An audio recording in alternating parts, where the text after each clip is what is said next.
কোম্পানির কথা মাথায় আসলে আমাদের শুধু মাথায় আসে স্যার ব্রিটিশদের কথা। বলছি ইস্ট ইন্ডিয়া কোম্পানি মানে ব্রিটিশ তা না, কিন্তু ইস্ট ইন্ডিয়া কোম্পানি যেমন ব্রিটেন থেকে এসেছিল, ইংল্যান্ড থেকে এসেছিল, ওই রকম ইস্ট ইন্ডিয়া কোম্পানি ফ্রান্স থেকে এসেছিল, ওই রকম ইস্ট ইন্ডিয়া কোম্পানি ডেনমার্ক থেকে এসেছিল।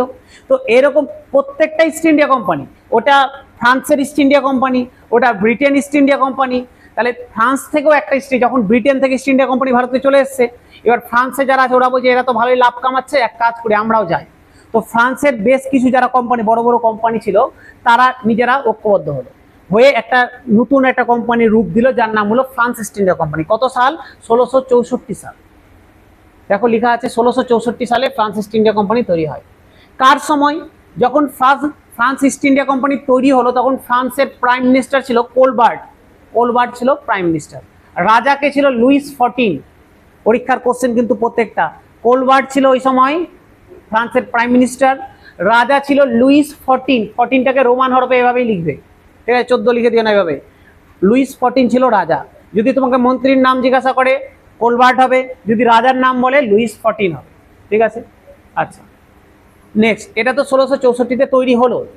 এবার ওর একটা শাখা ভারতবর্ষে আসলো। কত সাল? 1668 সাল। 1668 সালে এই কোম্পানি ভারতবর্ষে আসলো। এসে কোথায় তাদের প্রথম ফ্যাক্টরি বানালো? সুরাটে। দেখো ইংরেজরা যখন ভারতে এসেছিল ওরাও সুরাটে প্রথম ফ্যাক্টরি বানিয়েছিল। এই ফ্রান্স ইস্ট ইন্ডিয়া কোম্পানি এরাও কিন্তু সুরাটে প্রথম ফ্যাক্টরি বানালো, ঠিক আছে?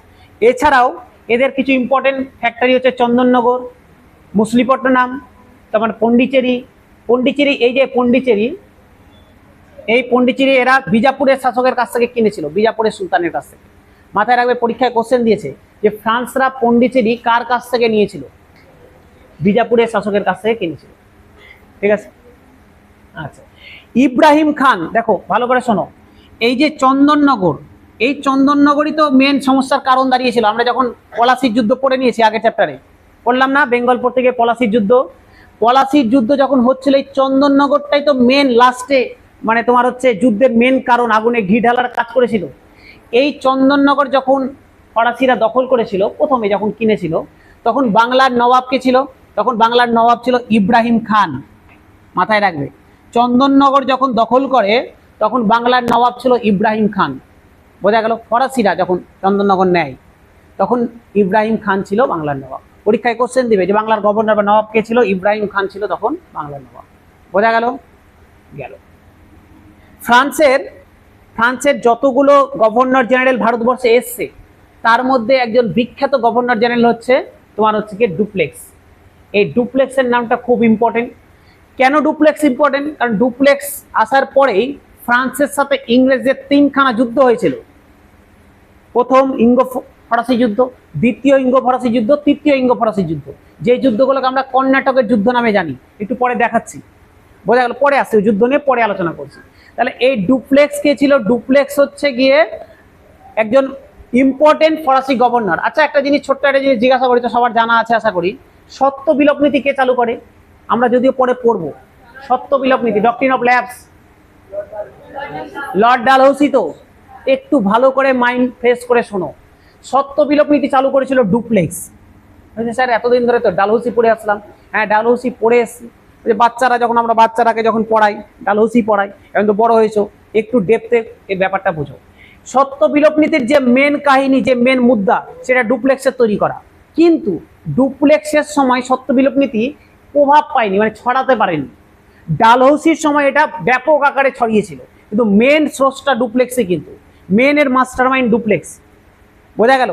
তো যেহেতু এর সময় তেমনভাবে এটা প্রভাব পায়নি, সেই জন্য আমরা এটাকে ডালহৌসি দিয়েই পড়ে এসেছি। ডালহৌসি দিয়েই পরীক্ষায় কোশ্চেন আছে, ডালহৌসি দিয়েই পড়ি। যাই হোক, গেল। আচ্ছা, নেক্সট, তারপরে আসি এখান থেকে। আর মছলিপট্টনম বলছে, যখন মছলিপট্টনম, এদের দেখো ইংরেজরা মছলিপট্টনমে কত সালে ফ্যাক্টরি বানিয়েছিল? 1616 সালে। ওই যে ফ্রান্সরাও মছলিপট্টনমে একটা ফ্যাক্টরি বানালো, এবং এই পারমিশনটা কার কাছ থেকে নিয়েছিল? তখন পারমিশন দিয়েছিল আবদুল্লাহ কুতুব শাহের কাছ থেকে। আবদুল্লাহ কুতুব শাহের কাছ থেকে ফ্রান্সরা মছলিপট্টনমে পারমিশন নিয়েছিল। যে এই দুই একটা ইনফরমেশন ম্যাটেরিয়ালে নাই, অ্যাড করে দিবে, যারা ম্যাটেরিয়াল আছে লিখে নেবে সাথে সাথে। যদিও পিডিএফটা দিয়ে দিব, বাড়িতেও টুকে নিতে পারো। আবদুল্লাহ কুতুব শাহের কাছ থেকে। বোঝা গেল? তাহলে মছলিপট্টনমে যে ফ্রান্সরা তাদের ফ্যাক্টরি বানালো, কার কাছ থেকে পারমিশন নিয়েছিল? আবদুল্লাহ কুতুব শাহের কাছ থেকে। ঠিক আছে, আচ্ছা এই ফ্রান্সের একজন তোমার হচ্ছে গিয়ে ছিল, গভর্নর ছিল, যার একটা উক্তি ছিল বিখ্যাত, আমার নামটা মনে পড়ছে না গভর্নরটার এই মুহূর্তে, পরের দিন বলে দেবো, মনে করা হবে পরে। ওটা খুব বিখ্যাত উক্তি ছিল, একবার পরীক্ষায় দিয়েছিল। কি উক্তিটা? এরকম বলে, ও যখন ভারতবর্ষে আসলো ভ্রমণ করতে না, ভারতবর্ষে দেখছে মেয়েদেরকে দেখেও খুব প্রভাবিত হয়েছিল। কেমন প্রভাবিত হয়েছিল? বলছে এখানকার মেয়েগুলো খুব সাহসী, মানে সনাতন ধর্মের কথা বলেছিল, উল্লেখ করেছিল। বলছে এখানে সনাতন ধর্মী যে মেয়েগুলো আছে অদ্ভুত রকম সাহসী, এদেরকে ভয় দেখালেও ভয় পায় না, আবার কোনো একা জায়গাতে যেতেও ভয় পায় না, আবার ওখানে কেউ থাকলেও ভয় পায় না। এটা সুন্দর একটা উক্তি দেওয়া আছে, আমি পরের দিন উক্তিটা এক্সাক্ট কি আছে আমি বলে দেবো। এরকমই আছে, মানে মোদ্দা কথা এরকমই, বলে সনাতনী যে মেয়েগুলো আছে এরা ভয় পায় না কাউকে দেখে, যেখানে ইচ্ছা চলে যাচ্ছে, ওখানে যদি কেউ ভয় দেখাচ্ছে তাও ভয় পাচ্ছে না। এরকম কোটেশনটা পরীক্ষায় তুলে দিয়েছিল। এই কোটেশনটা কার কোটেশন? এই ফরাসি একজন গভর্নর এসেছিল, ও জিনিসটাকে উপলব্ধি করেছে। ঠিক আছে, আচ্ছা 1746 সাল, 1746 সাল ফ্রান্সের জন্য আর একটা ল্যান্ডমার্ক সময়। কি হয়েছিল এই 1746 সালে? তারা মাদ্রাজ দখল করেছিল, মাদ্রাজ দখল করে, মাদ্রাজ। যদি 1998 ইউপিএসসির কোশ্চেন চেক করো, 1998 দিয়েছিল কোশ্চেনটা, 1998 সাল, যে মাদ্রাজ দখল করে ফ্রান্স কত সাল? 1746 সাল। বোঝা গেল? প্রত্যেকটাই কিন্তু বারবার বলছি, নিজের সায়েন্টিস্ট বুদ্ধি লাগাবে না, যেইটুকুটা দেওয়া আছে এখানে ফের আর কমন সাজেশন খুঁজতে যেও না।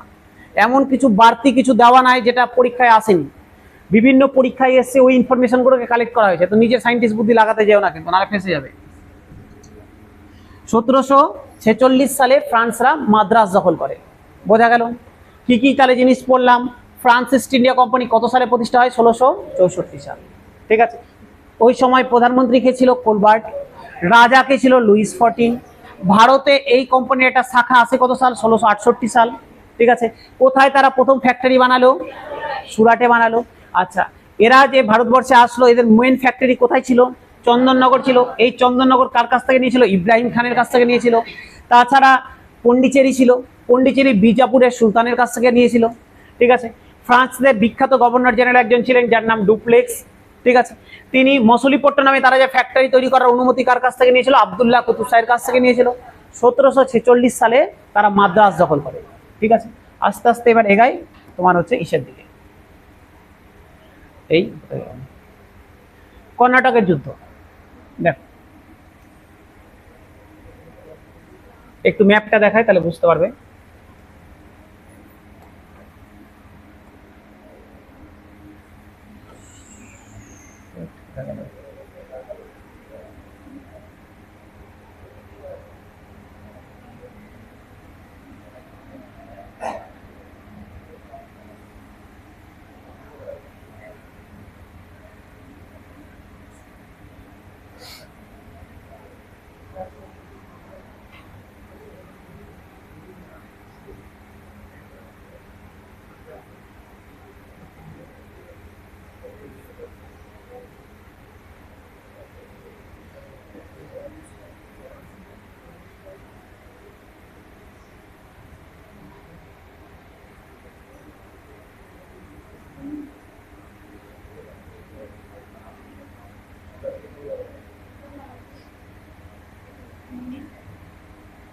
তাকাও, এই যে স্যার দেখতে পাচ্ছ এটা ফ্রান্স। ঠিক আছে, এখানে ব্রিটেন আছে, এটা ফ্রান্স, এই যে আমাদের ইন্ডিয়া। ঠিক আছে, দেখো কর্ণাটকের যুদ্ধে ঢুকছি। তিনটা কর্ণাটকের যুদ্ধ হয়েছিল, যেটা কর্ণাটকের যুদ্ধ ওটারই নাম হচ্ছে ইঙ্গো ফরাসি যুদ্ধ। প্রথম ইঙ্গো ফরাসি যুদ্ধ, প্রথম কর্ণাটকের যুদ্ধ একই জিনিস। দ্বিতীয় ইঙ্গো ফরাসি যুদ্ধ, দ্বিতীয় কর্ণাটকের যুদ্ধ একই জিনিস। তৃতীয় ইঙ্গো ফরাসি যুদ্ধ, তৃতীয় কর্ণাটকের যুদ্ধ একই জিনিস। এবার একটু পড়ার আগে একটু ব্যাকগ্রাউন্ডটা দেখি যে কি কারণে যুদ্ধটা লাগলো। আমরা এর আগে মহীশূরের যুদ্ধ পড়ে এসেছি, হায়দ্রাবাদের যুদ্ধ পড়ে এসেছি, আমরা প্রচুর যুদ্ধ পড়ে এসেছি। এই জায়গাতে এই যে এটা একটা যুদ্ধ, এটা এমন একটা যুদ্ধ ছিল যার সূত্রপাত ভারতে হয়নি, যার সূত্রপাত ইউরোপে হয়েছিল। কেন ইউরোপে হয়েছিল? বলছে দেখো, ইউনাইটেড কিংডম এখানে আছে, ব্রিটেন আছে, এখানে আছে ফরাসি, এদের মধ্যে লেগেছে যুদ্ধ, মানে মেনল্যান্ডে যুদ্ধ লেগেছে। মেনল্যান্ডে কেন লেগেছে স্যার? তখন বিপ্লব চলছে, ফরাসি বিপ্লব চলছে। ওরা আস্তে আস্তে, যেমন এই ব্রিটেনরা যেমন ভারতবর্ষে ঢুকেছে, এই ব্রিটেনরা কিন্তু সব জায়গাতে ঢুকেছে। আমেরিকাতে গেছে, এই ব্রিটেনটা আফ্রিকাতেও দখল করে আছে, ভারতেও ঢুকেছে, ইন্দোনেশিয়াতেও এসছে, সব জায়গাতে ওরা কলোনি তৈরি করে বসে আছে। তো ফ্রান্সে বিপ্লব শুরু হয়েছে, এই বিপ্লব এর প্রভাবেই ফ্রান্স আর ইউনাইটেড কিংডমের মধ্যে এখানে ব্রিটেন আর ফ্রান্সের লড়াই লেগেছে। এরই একটা শাখা ভারতবর্ষে আছে, ফ্রান্সের একটা শাখা ভারতবর্ষে আছে, দুজনেরই শাখা আছে।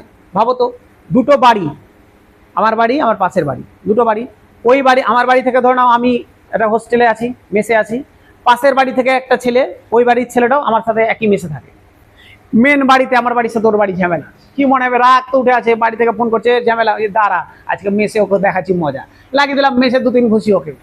তাহলে মেন যেটা কারণ ছিল, এখানে তো কারণ আছেই, বিজনেসের তো ব্যাপার আছে, এটা ব্যাপার নিয়ে পরে আলোচনা, কিন্তু মেন যেটা কারণ এই জায়গাতে এদের মধ্যে যখন যুদ্ধ লেগে গেল, এরা বলছে দাঁড়া দেখাচ্ছি মজা। এবার এখানে তো ঝামেলা চলছে অলরেডি, ফ্রান্স আর ব্রিটেনের মধ্যে এমনি ঝামেলা চলছে, সরাসরি যুদ্ধ হয়নি কিন্তু ঝামেলা চলছে, কারণ কেউ এসছে বিজনেস করতে, কেউ এসছে বিজনেস করতে, দুজন এক জায়গাতে বিজনেস করতে, ঝামেলা তো লাগবেই। তো দুজনের মধ্যে বিভিন্ন মত বিরোধী আছে, চন্দননগর নিয়ে ঝামেলা, পন্ডিচেরি নিয়ে ঝামেলা, মছলিপট্টনম নিয়ে ঝামেলা, সুরাট নিয়ে ঝামেলা, বিভিন্ন ব্যবসার কারণে ঝামেলা চলছেই। আর এই জায়গাটা, এই ঝামেলাটা ওয়ারের আকার নিল, যুদ্ধের আকার নিল কখন, যখন এদের মধ্যে যুদ্ধ লেগে গেল। এরা যখন যুদ্ধ লেগে গেছে, এরাও খোলা পারমিশন পেয়ে গেল যুদ্ধ করার, এখানে লাগিয়ে দিল যুদ্ধ। যুদ্ধ হলো 1746 থেকে 1748 সাল, 2 বছর ধরে যুদ্ধ চলল। যুদ্ধ চলার পর 1748 সালে এরা, মানে মেনল্যান্ডে, এরা দুইজন মিটিংয়ে বসলো, মীমাংসায় বসলো। মীমাংসায় বসে এরা বললো না, আমরা আর যুদ্ধ করবো না, আমরা শান্তি একটা ট্রিটি করি, একটা চুক্তি করি। তাহলে কোন চুক্তি দিয়ে এই যুদ্ধের মীমাংসা হলো? এক্স-লা চাপিল, এক্স-লা চাপিলের চুক্তি। এটা কোথায় হয়েছিল? এটা কিন্তু ইউরোপে হলো এই চুক্তিটা, এদের দুজনের মধ্যে। এই চুক্তি হয়ে এরা দুজন বললো আমরা যুদ্ধবিরতি ঘোষণা করছি, ঘোষণা হয়ে গেল। তো অটোমেটিক ভারতবর্ষে এদের যে শাখা ছিল, এরাও থামাতে হলো যুদ্ধ, যেহেতু ওদের বাবা মা যুদ্ধ বন্ধ করে দিয়েছে, ও কি করবে, ছেলে পেলে বন্ধ করে দিল।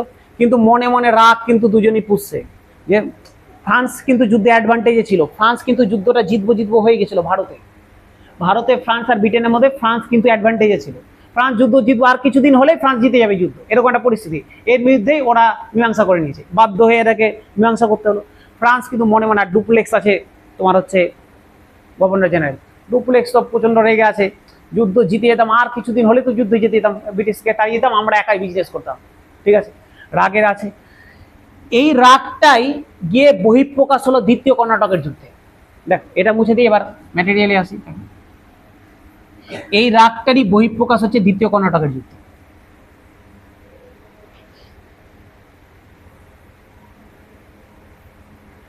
বলছে দ্বিতীয় কর্ণাটকের যুদ্ধ যখন শুরু হলো, সালটা দেখো 49 থেকে 54, 48-এ প্রথমটা শেষ হয়ে গেছে, এক্স-লা চাপিলের চুক্তি দিয়ে মীমাংসা হয়ে গেছে। ডুপ্লেক্স ভাবছে আর দরকার নাই, এবার আর ওরা যুদ্ধ করছে না করছে আমার দেখে লাভ নাই, ভারতবর্ষে যারা ব্রিটিশ আছে আমি আক্রমণ করবো, পারমিশন নিতে হবে না, ওরা শান্তিতে আছে আসুক, আমরা এখানে যুদ্ধ লাগিয়ে দেবো।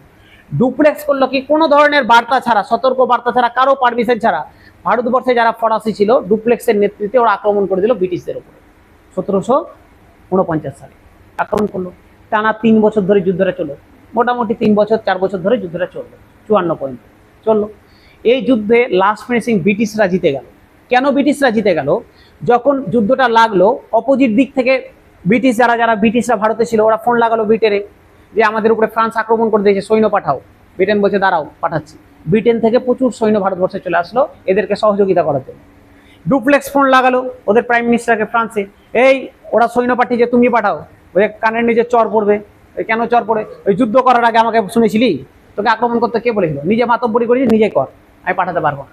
তো ব্রিটেনটা তো সহযোগিতা পেয়ে গেল, ব্রিটেন ইস্ট ইন্ডিয়া কোম্পানি যেটা ছিল সহযোগিতা পেয়ে গেল, কিন্তু ফরাসি ইস্ট ইন্ডিয়া কোম্পানি সহযোগিতা পেল না এর কাছ থেকে, ফরাসির কাছে, ফ্রান্সের কাছ থেকে, যার জন্য এরা যুদ্ধে পরাজিত হলো। ঠিক আছে, যুদ্ধে তো পরাজিত হয়ে গেল, ভালো কথা, হেরে গেছে। এবার ব্রিটিশরা কিন্তু বুঝে একটা জিনিস তো শিক্ষা পেয়ে গেছে ব্রিটিশরা দ্বিতীয় কর্ণাটকের যুদ্ধ থেকে, যে ডুপ্লেক্সের মাথা খারাপ আছে, ও যখন ইচ্ছা আবার আক্রমণ করতে পারে। আগের বার যেমন কাউকে না বলে হঠাৎ আক্রমণ করে দিয়েছে, আবার আক্রমণ করতে পারে। তো ব্রিটিশরা রেডি ছিল এবার, আগের বার তো রেডি ছিল না, কিন্তু এবার রেডি ছিল যে আক্রমণ করতে পারে, করলে এবার শিক্ষাটা দিয়ে দেবো, রেডি আছে। ঠিক তাই হলো, 1756 থেকে আবার আক্রমণ হয়ে গেল, থার্ড আক্রমণ যখন করলো, এবার ব্রিটিশরা রেডি ছিল, এবং ফাইনালি 1763-তে গিয়ে এদের মধ্যে প্যারিসের চুক্তি হলো, প্যারিসের চুক্তি দিয়ে যুদ্ধ মীমাংসা, আর যুদ্ধ হবে না ভারতবর্ষে, ফরাসি এবং ইসের মধ্যে যুদ্ধের মীমাংসা। মানে আলটিমেট লাস্ট ফিনিশিং পয়েন্ট তো ব্রিটেনরা অ্যাডভান্টেজে থাকে। বোঝা গেল? 1763। তাহলে প্রথমটা কোন চুক্তি দিয়ে মীমাংসা হয়েছিল? এক্সলা চাপিলের চুক্তি, দ্বিতীয় পন্ডিচেরির চুক্তি, আর তৃতীয়টা প্যারিসের চুক্তি। তোমার এখান থেকে কাজ হচ্ছে যে তোমার চুক্তির সাল, যুদ্ধের সালগুলো মনে রাখবে, চুক্তির নাম মনে রাখবে, ঠিক আছে? আর যুদ্ধের যেটা শেষ সাল ওটাই চুক্তির সাল, কিন্তু 1746 থেকে 48, তার মানে 48-এর চুক্তিটা হয়েছে বলেই মীমাংসা হয়েছে। তোমাকে পরীক্ষায় দিল এক্সলা চাপিলের চুক্তি কত সাল, বলে আমি তো পড়িনি, মানে যেটা যুদ্ধের শেষ সাল ওটাই চুক্তির সাল, ঠিক আছে? এখানে পন্ডিচেরির চুক্তি 1754, প্যারিসের চুক্তি 1763, ঠিক আছে? আচ্ছা, এই যুদ্ধ যখন চলছে, এই যে তৃতীয় মানে দ্বিতীয়টা শেষ হয়েছে, তৃতীয়টা শুরু হয়েছে। ইন দ্য মিন টাইম 1760 সালে আর একটা যুদ্ধ হয়েছে, ভারতে না, বাইরে, কিন্তু পরীক্ষায় যেহেতু কোশ্চেনটা এসছে আমরা একটু পড়ে নিই। কি বলছে স্যার? শুধু নামটা মনে রাখবে, বন্দিবাসের যুদ্ধ। 1760 সালে বন্দিবাসের যুদ্ধ হয়েছিল ইংরেজ আর ফরাসির মধ্যে, এটা ইউরোপে হয়েছিল, ভারতে না, ঠিক আছে? সেনাপতি ছিল এয়ারকট ছিল, আর ওদিকে ছিল কাউন্ট লাইলি ছিল, এই দুজনের মধ্যে হয়েছিল। শুধু নামটা মনে রাখবে, তাহলে হয়ে যাবে। আমার চ্যাপ্টারটা এখানে, এই চ্যাপ্টারটা শেষ। বোঝা গেল? আমরা নতুন চ্যাপ্টার শুরু করব। তাহলে কি কি করলাম আমরা ইতিহাসে কি কি পড়লাম? এই লাস্ট 2 মাসে আমরা কি কি পড়লাম? প্রথম শুরু করেছিলাম আমরা আধুনিক ভারতের ইতিহাস, যার মধ্যে আমরা প্রথম বিভিন্ন আঞ্চলিক শক্তিগুলো পড়ে নিলাম, যার মধ্যে বাংলা, পাঞ্জাব, মহীশূর, মারাঠা, এগুলো আমাদের পড়া কমপ্লিট হলো। দ্বিতীয় কি পড়লাম? দ্বিতীয়ত আমরা এটাই শুরু করেছি, ইউরোপের আগমন। সেকেন্ড চ্যাপ্টার কমপ্লিট হলো, থার্ড চ্যাপ্টারের দিকে এগাচ্ছি, ঠিক আছে? ইতিহাস কিন্তু অনেক বড় সিলেবাস কিন্তু, ঠিক আছে? একটু সময় লাগবে, আস্তে আস্তে পড়বে।